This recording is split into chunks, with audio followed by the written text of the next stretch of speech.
Hi, this is Ben the Pen. I'm here for the next couple of days. I'm the editor-in-chief of Stat Salt and Winners and Whiners, sitting in for Scott, but trying to show my expertise over the next couple of days. I've had over 30 years of experience of handicapping and writing. After 2 days, you guys might think, well, Scott's the better handicapper.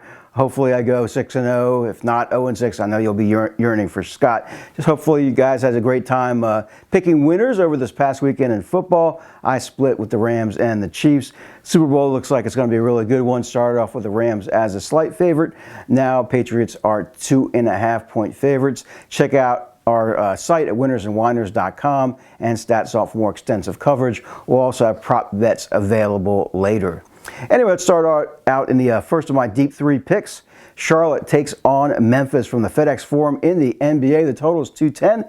Memphis is a 3-point favorite. Charlotte's 22-24 in the season. The Grizzlies are 19-28. The Hornets are great at home, 16-8, but just 6-16 on the road. Memphis is 11-11 at home this season. They do have a bunch of guys out or questionable. They've also lost 6 straight games, including a 105-85 defeat to New Orleans at home. Charlotte's coming off a bad loss too, 120-95 against Indiana to break a 3-game winning streak that was on the road. So looking back, Charlotte's won and covered 3 straight in the series, including a 140-79 defeat over Memphis. And that was on March 22nd of last year. No revenge in this one. I'm taking the Hornets, getting the 3. Kemba Walker should have a big game, even against Mike Conley.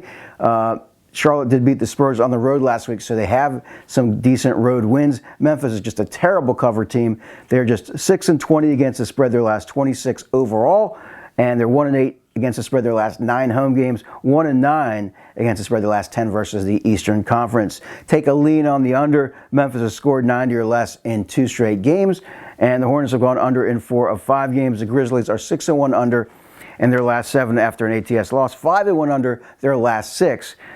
Playing on 1 day's rest. Once again, go with the under in that one and take Charlotte. And the next game takes place from Salt Lake City. Denver taking on Utah.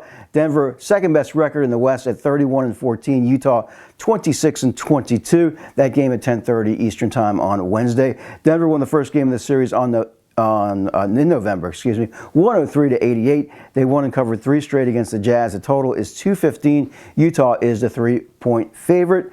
At the time of this taping, the Nuggets are finally close to being healthy, close to 100% anyway. They won 2 straight over bad teams, Cleveland and Chicago at home.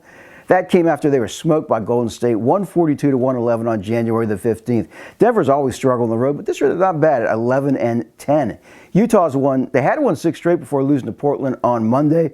They were a 5-point favorite and fell 109-104. Donovan Mitchell had 36 points to lead. The Jazz are now 13-9 at home.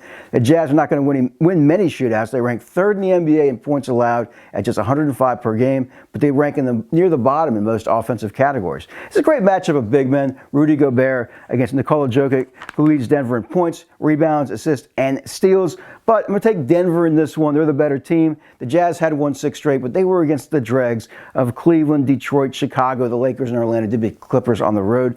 Denver has more rest. They have not played since January the 19th. Their defense is also just as good, if not better, than Utah's. I also like Utah. The under in this one. Denver and the under. Denver is 7-1 under the last 8 on the road against Utah. 21-6 and under the last 27 in this series. Utah also 11-2 under their last 13 home games. Utah, and just again against the spread number, they are 0-3-1 their last 4 home games against the spread. So once again, Denver and the under. Our final game in college basketball, specifically the Atlantic 10, where 13-5 VCU meets 10-7 Rhode Island. That's in Kingston, Rhode Island. And at 7 o'clock on Wednesday. The Rams of Rhode Island are the 1-point favorite, while the total is 131.5.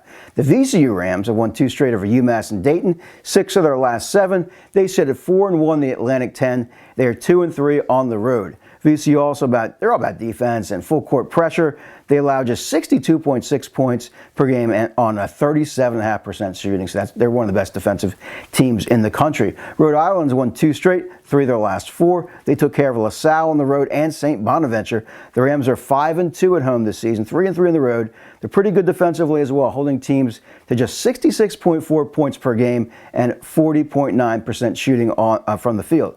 So take the Rams in this one, right? I mean, Rhode Island Rams, VCU Rams. The Rams are going to win this one, but I'm going with Rhode Island.